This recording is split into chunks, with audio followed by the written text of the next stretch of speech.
gente, seja muito bem-vindo ao Dentro da Área aqui na tela da TV Assembleia, o programa de esporte que te leva todas as modalidades aqui no Maranhão. E sabe o que vai ser destaque no programa de hoje? Maranhense Ciro Sobral permanece no top 10 da Fórmula 4 Brasil. MAC vence Maracanã e se mantém com chances de classificação na Série D. Tudo isso agora no Dentro da Área, que já está no ar.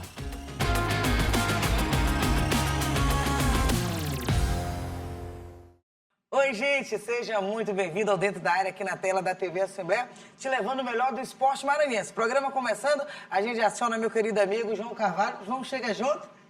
Seja bem-vindo ao Dentro da Área. E aí, Dani, tranquilo? Tudo certo, tudo na paz. Final de semana também, tudo no bem? Tudo tranquilo, só acompanhando as movimentações esportivas, né?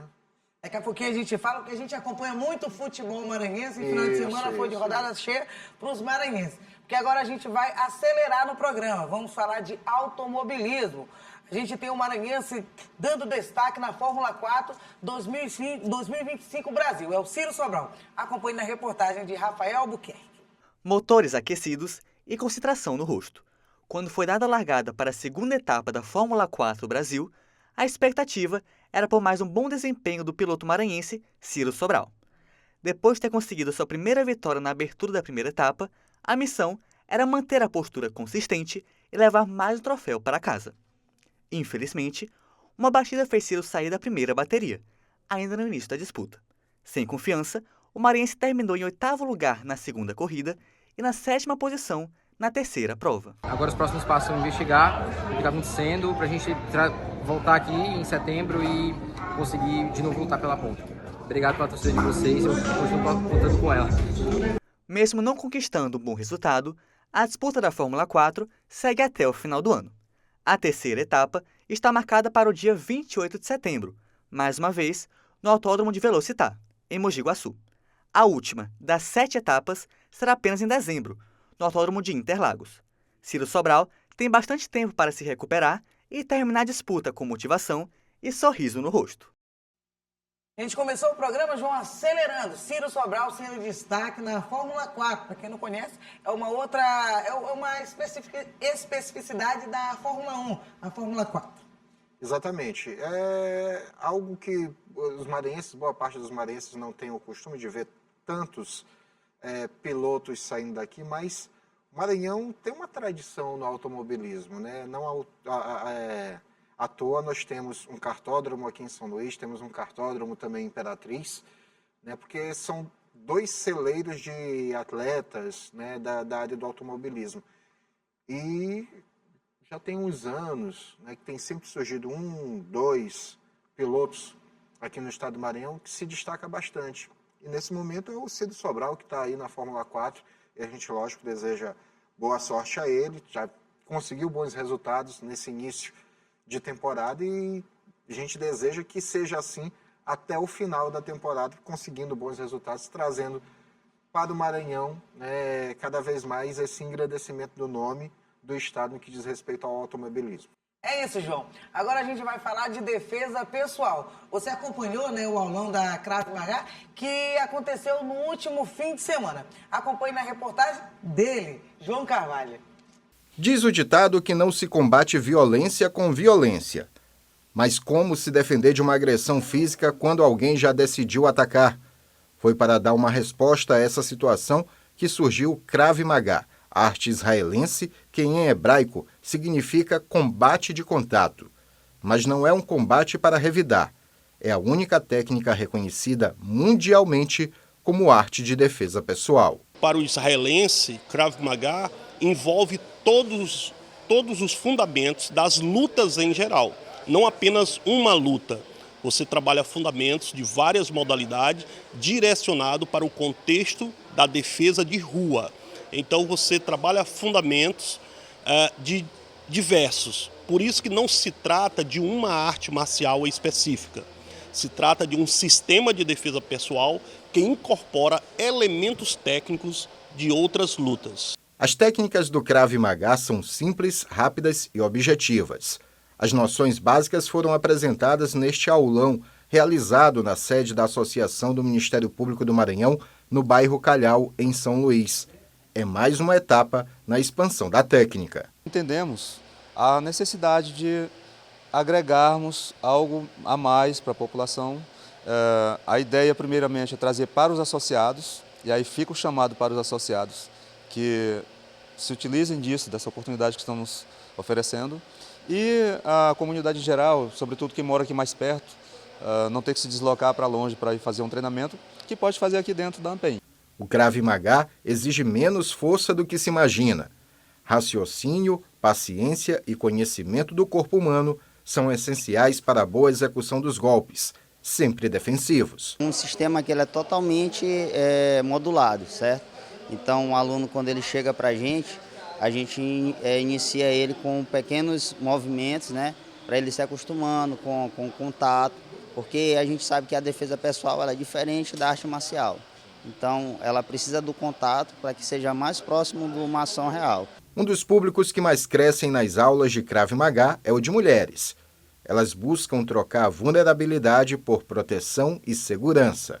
Eu faço por condições de saúde mesmo, mas eu entendo também a necessidade de fazer uma atividade física que me dê não só o condicionamento, como também disciplina, resistência.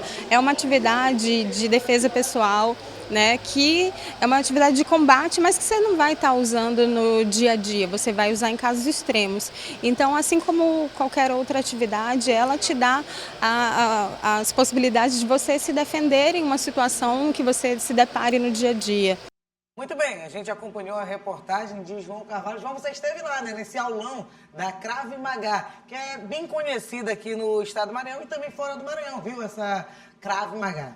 Exatamente, já tem aproximadamente uns 10 anos que esse estilo de defesa pessoal chegou aqui. Na realidade, no mundo inteiro é a única modalidade conhecida como estilo de defesa pessoal. Né? Todas as outras são artes marciais. Krav Maga não, ela é especificamente defesa pessoal. Né? E tem sido amplamente nos últimos 10 anos aqui dentro do estado. Ela tem ganho adeptos, homens, mulheres, né, jovens, pessoas mais adultas. Chama bastante atenção o fato de muitas pessoas que trabalham com segurança, seja pública ou privada, aderirem, porque o Krav Maga ele trabalha muito a questão psicológica da pessoa. O mental, né, da pessoa. O mental da pessoa. Exige muito, até o último segundo, a concentração da pessoa para que ela saiba como reagir a um possível golpe que o seu oponente vai aplicar. E quando eu falo golpe, não é simplesmente luta corporal. Né? A gente já viu aí, em alguns casos, pessoas que são praticantes do Krav Maga usando a técnica para desarmar outras pessoas, seja com arma branca, seja com arma de fogo. Aqui a gente não está dizendo que ninguém tenha que fazer isso, reagir de jeito nenhum. De jeito nenhum. Eles fizeram isso, eles fazem isso porque tem o preparo para tal, né, para fazer isso, né, e sentiam segurança no momento, lógico. Agora, você que está nos acompanhando nesse momento, assistindo o Dentro da Área, né, não é, de forma alguma, para fazer isso sem ter o conhecimento da técnica. Eu fiquei observando, só para poder finalizar aqui, fiquei observando alguns movimentos deles, lá, por exemplo, quando a pessoa estava com o simulacro, né, de arma de fogo na mão, o instrutor falou o tempo todo lá, ó, você tem que fazer o espelhamento, bem aqui, ó, espelhamento é isso aqui, a arma está na altura do seu rosto, é bem aqui a mão, esse aqui o tempo todo. Você, por acaso descer, faz o espelhamento, vai acompanhando o movimento. Mas sem reagir como se fosse tentar tomar a arma do seu oponente. De jeito nenhum. Né? Então, o importante, acima de tudo, né, com o Krav Maga, é o trabalho psicológico, o trabalho mental da pessoa para que ela saiba como se defender de um possível ataque. Esse é o principal. Certíssimo. Agora a gente vai para um breve intervalo. Depois do intervalo a gente vai falar de futebol. Vamos saber como é que foi o fim de semana dos maranhenses no Campeonato Brasileiro da Série D. A gente vai falar do Sampaio, do Maranhão e também do Imperatriz. Segura aí que já já a gente volta.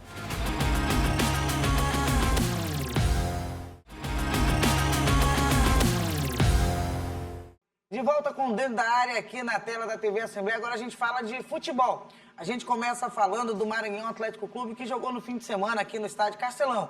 O Marque precisava apenas vencer, garantir 3 pontos e conseguiu diante do Maracanã. Acompanhe na reportagem. Como era de se esperar, o Maranhão Atlético Clube foi para cima do Maracanã no estádio Castelão em São Luís e dominou o adversário. Nos primeiros 20 minutos, foi um massacre atleticano. O MAC amassou o time cearense, que não conseguia entrar na área do goleiro Jean. O Maranhão passou mais de 95% do tempo dentro do campo do Maracanã. O gol era uma questão de tempo e veio com meia hora de jogo.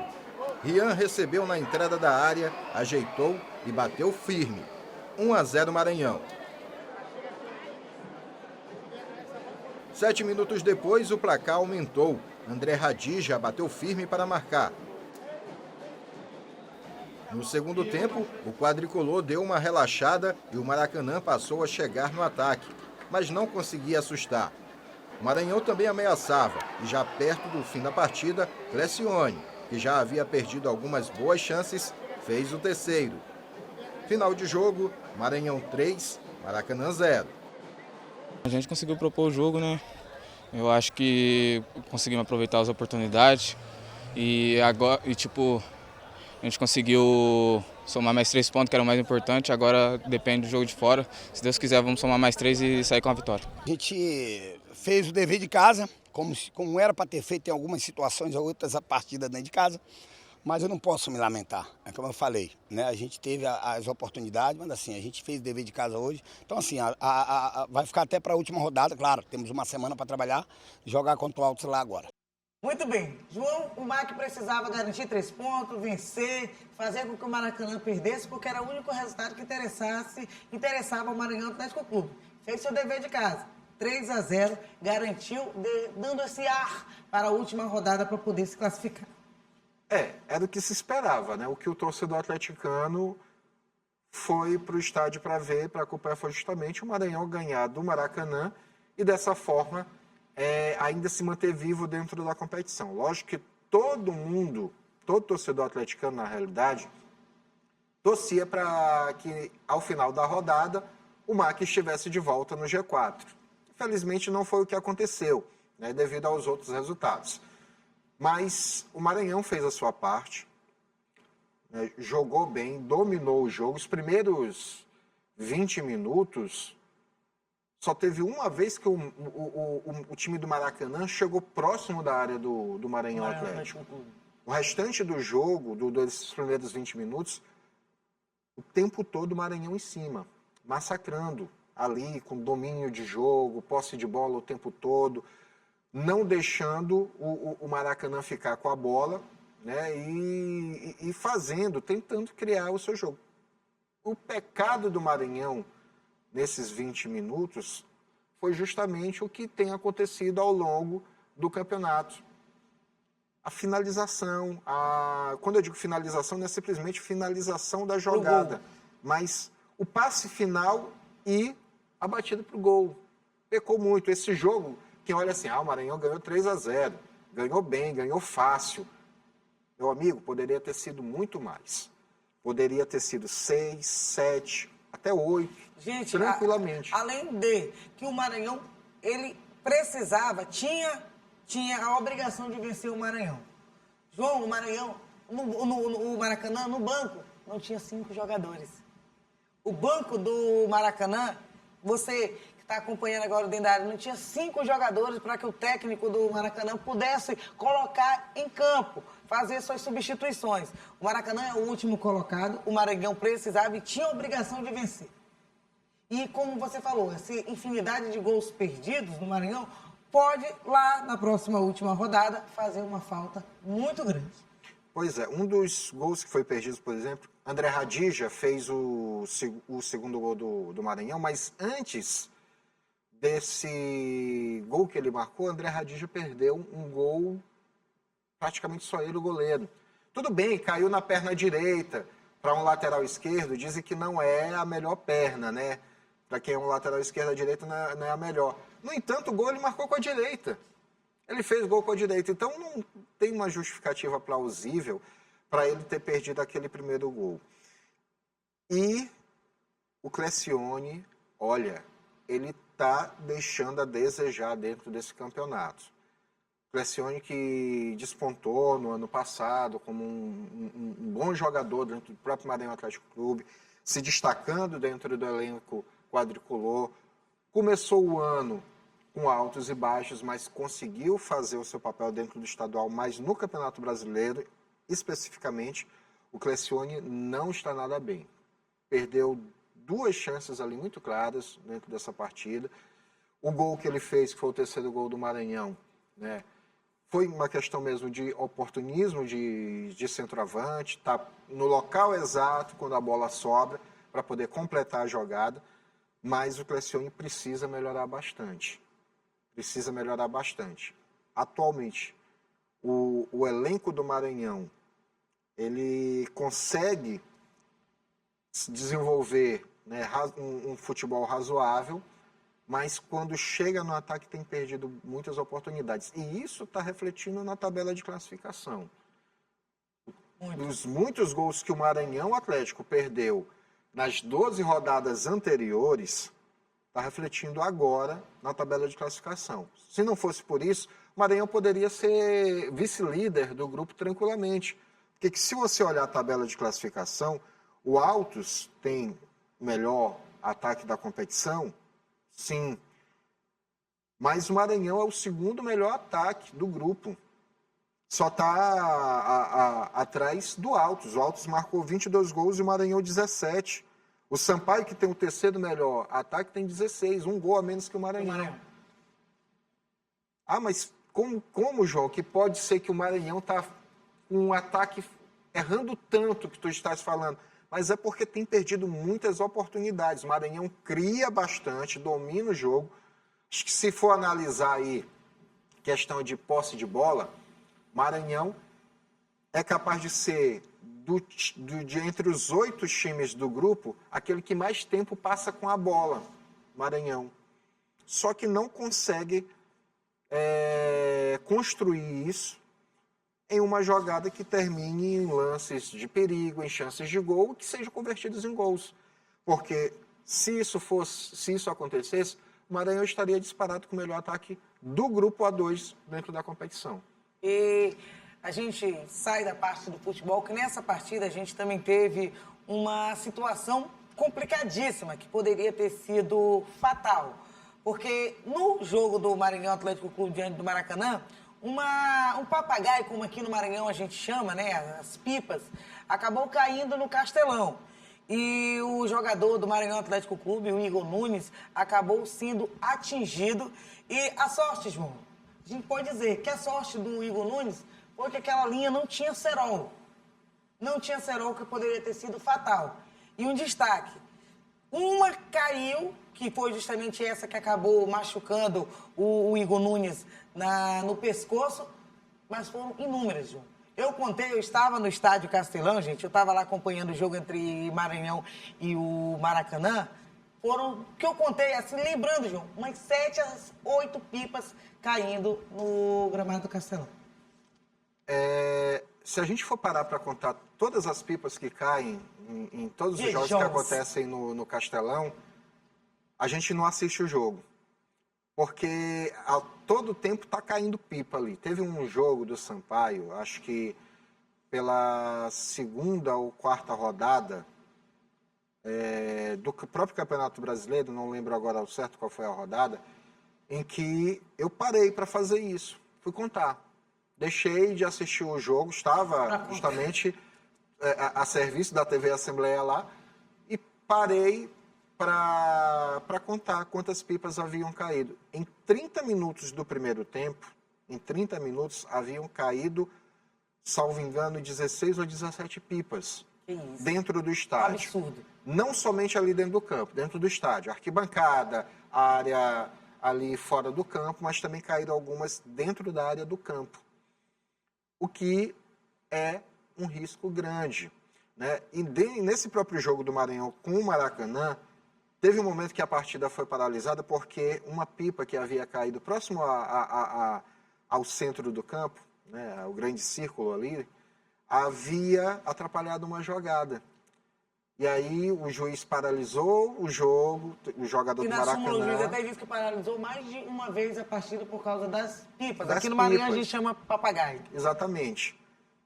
Ele paralisou o jogo para que essa pipa fosse retirada de dentro de campo, fosse retirada lá do gramado, levada lá para a lateral. E isso, lógico, tudo isso, gente, vai para a súmula do jogo. Não pensem vocês que passa despercebido. Não. O árbitro, inclusive, citou na súmula do jogo que aos 45 minutos do segundo tempo, ele paralisou a partida para atendimento médico ao atleta Igor Nunes, que havia caído no chão, machucado, né, sentindo dores por conta da linha de uma pipa que havia caído lá no estádio. E é algo, gente, e aqui, Dani, vale um lembrete, é algo que já é proibido. Existe um decreto desde 2023. Existe um decreto desde 2023 que proíbe, em dias de jogos, que seja empinado pipa nos entornos do estádio Castelão. E nos últimos jogos, quem pode também acompanhar, não sei se você lá no Castelão, diminuiu o número de pessoas, principalmente crianças, em cima da marquise do Castelão. Ontem, nesse fim de semana, na verdade, no sábado, quando eu fui assistir o jogo lá no Castelão, eu percebi que em torno ali do setor 5, 6, tinha cerca elétrica, para que eles não subissem mais ali. Ou seja, a gente percebe, evita né, as pessoas ficarem ali em cima, correndo risco, inclusive, até de cair, Sim. acontecer alguma tragédia com essas pessoas, a maioria crianças e adolescentes. Então, tinha inúmeras cercas elétricas para eles não subirem, ou seja, inibiu, evitou. Mas por que em dia de jogo, João, continua tendo esses empinamentos de pipas e papagaios em torno do Castelão? Porque não há fiscalização. É lei, tem que ser cumprida.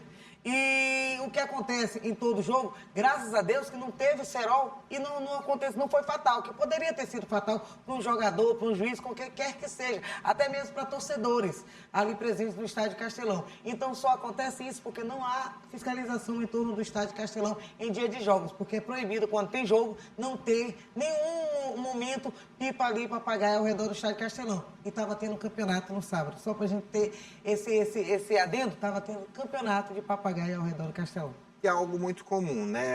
Ali, praticamente todo sábado e domingo, está tendo esse tipo de competição, o pessoal empinando pipa por ali. Agora, cabe um questionamento.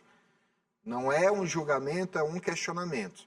Será que as forças de segurança do Estado não sabem que existe um decreto proibindo que seja empinado pipa em dias de jogos, seja no Estádio Castelão, seja em Oswaldo Santos, é perto das praças esportivas, viu?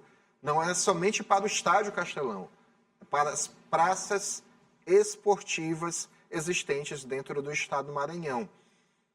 Lógico que a maior ocorrência aqui em São Luís é ali no entorno do Estádio Castelão. Aí eu volto a perguntar, será que as forças de segurança não sabem? Porque, pelo que eu percebi, pela leitura feita a respeito do assunto, a fiscalização fica a cargo de PROCON, também da CEDEL, né? Ficam responsáveis por isso. A nota da Federação Maranhense de Futebol disse que a responsabilidade é da CEDEL, e do PROCON. Certo. Agora, é o seguinte, estão empinando a pipa na área externa, onde, ao meu ver, cabe uma atuação, polícia militar, guarda municipal, não, polícia militar, guarda municipal, bombeiros militares, porque afinal de contas mexe com a saúde, se acontecer um acidente de imediato, uma das partes que vai ser acionada é o Corpo de Bombeiros, para poder socorrer a pessoa ali acidentada. Então, é um tipo de situação que precisa que essas forças de segurança, volto a citá-las, Polícia Militar, Corpo de Bombeiros, Guarda Municipal, estejam lá presentes para inibir as pessoas que praticam, vão para lá para empinar pipa, né?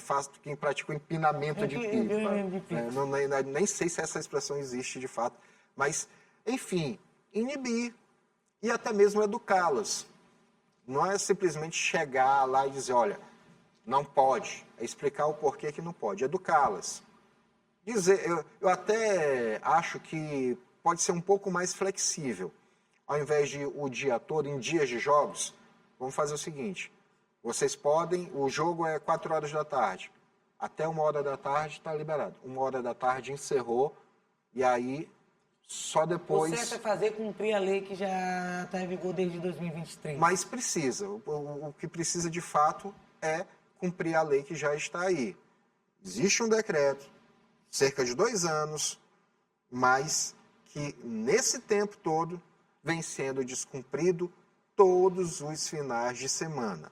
Todos os finais de semana, você vai ao Estádio Castelão, torcedor vai ao Estádio Castelão, vai acompanhar o seu time do coração e, ao mesmo tempo, fica olhando as pipas sendo empinadas lá. E caindo, né? dentro do gramado. Caindo dentro do campo, caindo dentro do gramado e colocando em risco a vida dos atletas que estão lá em campo, como o que aconteceu com o Igor Nunes. Que graças colocando a em Deus risco, não aconteceu nada. Graças a Deus não aconteceu nada. Colocando em risco a vida de diversas crianças que vão ao estádio com as suas famílias para assistir o jogo. E acaba e a correndo gente atrás das sabe pipas. aquilo que a gente vive dizendo. Criança cega. Às vezes o pai pensa que a criança está ali sentadinha do A seu gente lado. percebe, João, quando vai caindo, um monte de criança correndo. Eles correm ali na arquibancada, Verdade. correm atrás da pipa, não tem Podendo como. cair, inclusive, no fosso. E aí vem o perigo. Os pais precisam estar atentos que existe um fosso ali ainda. Né? No estádio Castelão, não existe uma união entre Gramado. arquibancada e gramado, e campo. Não existe uma união entre arquibancada e campo. Ainda existe aquele fosso ali, o que é um risco à saúde de qualquer criança, até mesmo adulto. Já vi adulto correndo atrás de pipa ali dentro do estádio Castelão. Pois é. Então, a gente com essa questão negativa no jogo do Maracanã, no Maranhão e do Maracanã, a gente passa agora para falar do Imperatriz. Porque tem uma ligação essa partida, João, entre Maranhão e Imperatriz. O MAC, no último minuto ali, aos 45 minutos do segundo tempo, levou o gol de Otacílio Marques. 45 minutos, o Iguatu acabou voltando no G4, empurrando novamente o Maranhão para fora da zona de classificação. Podia ter sido tudo perfeito no Maranhão no fim de semana, João. Olha, Dani, o exemplo mais claro desse panorama, desse jogo, eu estava já ali perto para poder entrar no campo, né, para entrevistar treinador, jogadores, né, e junto a alguns dirigentes do Maranhão Atlético que ficam justamente naquele trecho ali da arquibancada acompanhando os jogos. E aí teve um dirigente do Maranhão que disse: eita, gol do Iguatu. Foi a expressão mais clara de como a chave girou bem ali. Porque até então, o placar do jogo entre MAC e Maracanã, belíssimos resultados. Os outros dois resultados da rodada estavam combinando perfeitamente. O MAC estava no G4, mas aí de repente esse gol do Iguatu mudou tudo, mudou toda a realidade do jogo. O presidente do Maranhão Atlético não deixou, lógico, não teve como esconder a sua decepção com esse resultado de lá, em Iguatu, né? Mas ele bem ali mesmo, não foi em entrevista, não foi conversando com ele em off nenhum, ele falou para quem estava ali perto ouvir.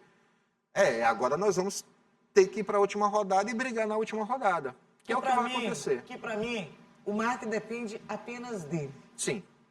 Porque o Sampaio não vai perder para o Iguatu. Porque o Sampaio precisa, não vai perder, porque o Sampaio não pode perder também para o Iguatu, para garantir na próxima fase a parte positiva do mata-mata.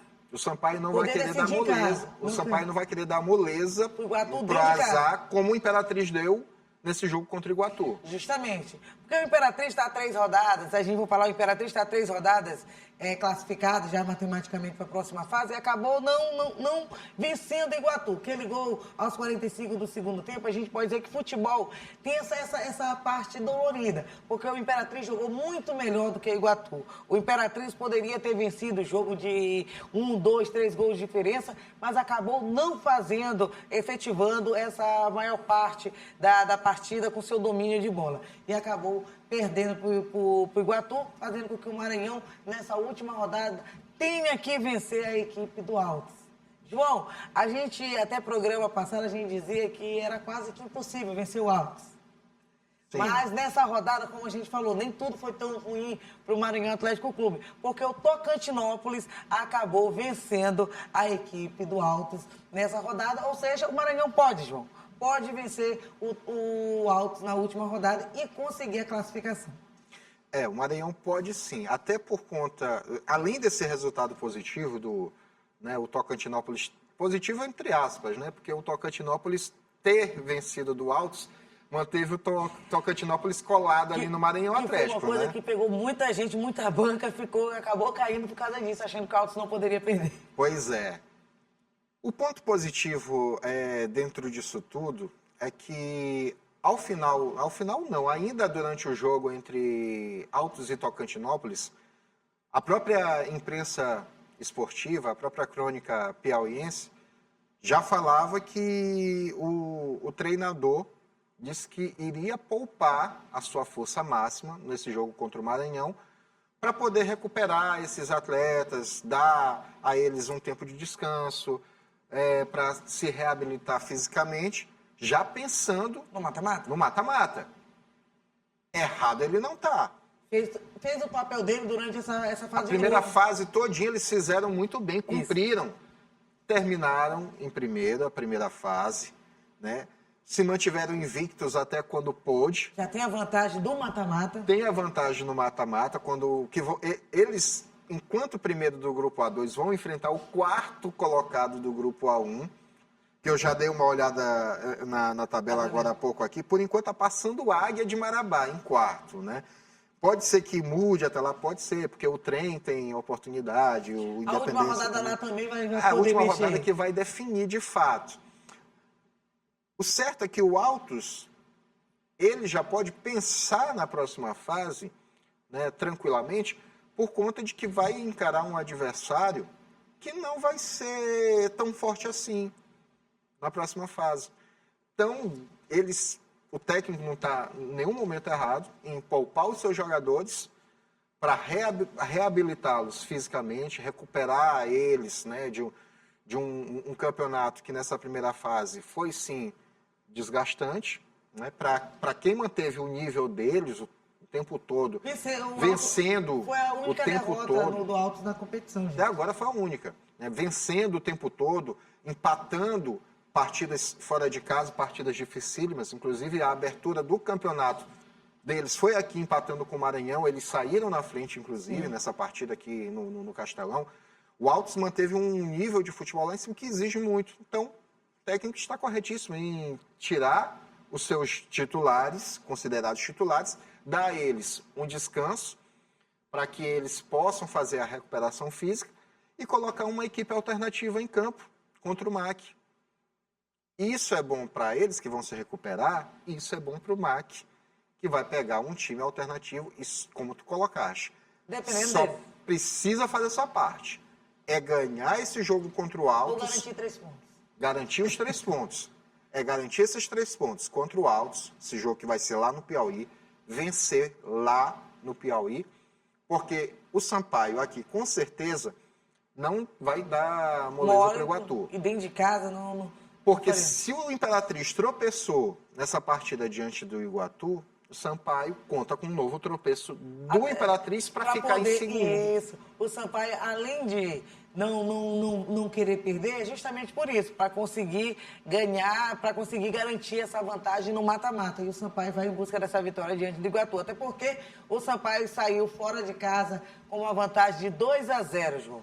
2-0 e acabou deixando empatar a equipe do Parnaíba fora de casa. O Sampaio foi um tropeço. a gente pode dizer que foi um tropeço, foi fora de casa, um empate, mas foi um tropeço pelo fato de 2-0 tá na frente e acabar tendo esse empate na partida. Pois é, mas esse tropeço do Sampaio acabou, de certa forma, ajudando o Maranhão Atlético, Sim. porque o Maracanã já estava fora da disputa e, dessa forma, o Parnaíba também saiu fora da disputa. Já não tem mais condições, né, o Parnaíba. Então, a briga do Maranhão na tabela é contra Iguatu e Tocantinópolis. Mas, em campo, a briga do Maranhão é com ele mesmo. Não é com nenhum outro adversário, é com ele. É jogar o melhor futebol que tem, vencer do Altos por lá, no Piauí, que aqui o Sampaio, com certeza, vai fazer com que a classificação do Maranhão aconteça, justamente porque o Sampaio quer a vice-liderança do grupo. Está em busca dessa vice-liderança. E mais do que isso, né? Se você olhar Dá uma olhada nessa tabela. a tabela de classificação, né? O Sampaio, além de querer garantir essa vice-liderança do grupo, né, quer também ganhar motivação para continuar em busca de um acesso para a Série C, que é aquilo que a gente vem falando em todos os programas. Todos os maranhenses estão juntos, na verdade. O Sampaio depende principalmente dele para ter um calendário nacional no ano que vem, mas precisa abraçar Imperatriz e Maranhão para Assim como o Iaco também está de olho. Para prospectar, no mínimo, uma Série D. Lógico que todo tricolor quer a Série C e a gente espera que Maranhão, Imperatriz, Sampaio, né, estejam numa Série C. É muito difícil subir os três do estado ao mesmo tempo. É muito difícil. Até porque, João, eles vão ter que se encontrar Em algum na frente, vão se em encontrar. algum momento vão se encontrar. Mas, para o torcedor tricolor em especial, né, além de torcer para a sua equipe, além de torcer para o seu time do coração, é bom fazer aquela forcinha, aquela fezinha para o Cavalo de Aço e para o Bode Gregório também irem avançando, porque quanto mais eles avançarem, é uma espécie de bolha de proteção para o Sampaio. A gente pode dizer assim. E agora a gente traz a classificação do grupo A2, que é o grupo do Maranhão Atlético Clube, do Sampaio e também da equipe do Imperatriz. O Altos continua no Altos, apesar de perder, mas continua no Altos com 26 pontos. Imperatriz com 21 pontos, Sampaio com 20 pontos. Ou seja, o Imperatriz, que tinha uma gordura para queimar do campeonato, acabou deixando desgastar, porque o Sampaio, nessa última rodada, com um tropeço do Imperatriz e uma vitória do Sampaio, assume a vice-liderança do Grupo A2 e já garante no mata-mata a vantagem de jogar em casa. Teremos também na quarta posição, temos o Iguatu, 17 pontos, Maranhão com 16 pontos, Tocantinópolis em sexto com 15 pontos, Parnaíba 14 e o Maracanã batendo suas matracas com 6 pontos apenas no Grupo A2. Aí só um alerta aqui também, Dani, que é importante destacar que o Tocantinópolis não está morto na competição. Não. Vai encarar o Maracanã, que é o Lanterna, mas como diria o nosso colega Gregório Dantas, Maracanã é um time ridículo, não existe aquele time do Maracanã. Então, a possibilidade do Tocantinópolis ganhar do Maracanã é altíssima. É muito grande. Eu acredito, inclusive, que o único resultado que eu cravaria, não em números, mas em termos, seria esse, Tocantinópolis ganhando do Maracanã. O que força ainda mais o Maranhão a buscar um resultado positivo contra o Altos.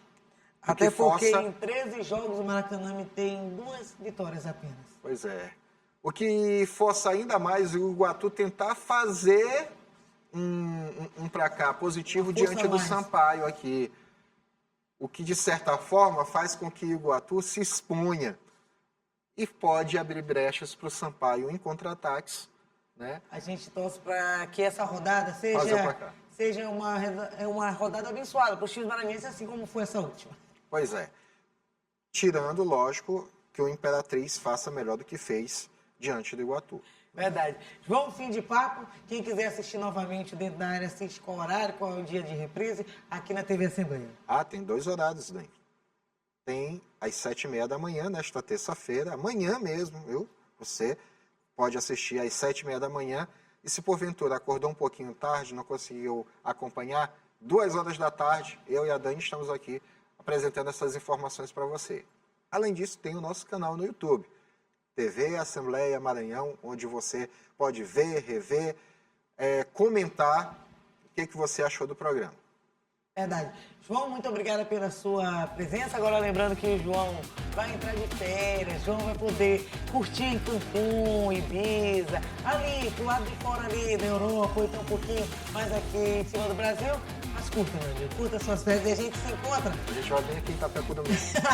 A gente se encontra numa próxima oportunidade aqui no Dentário. Valeu, Dani. Tá certo? Gente, até o próximo programa. Até lá. Tchau, tchau. Faz bem.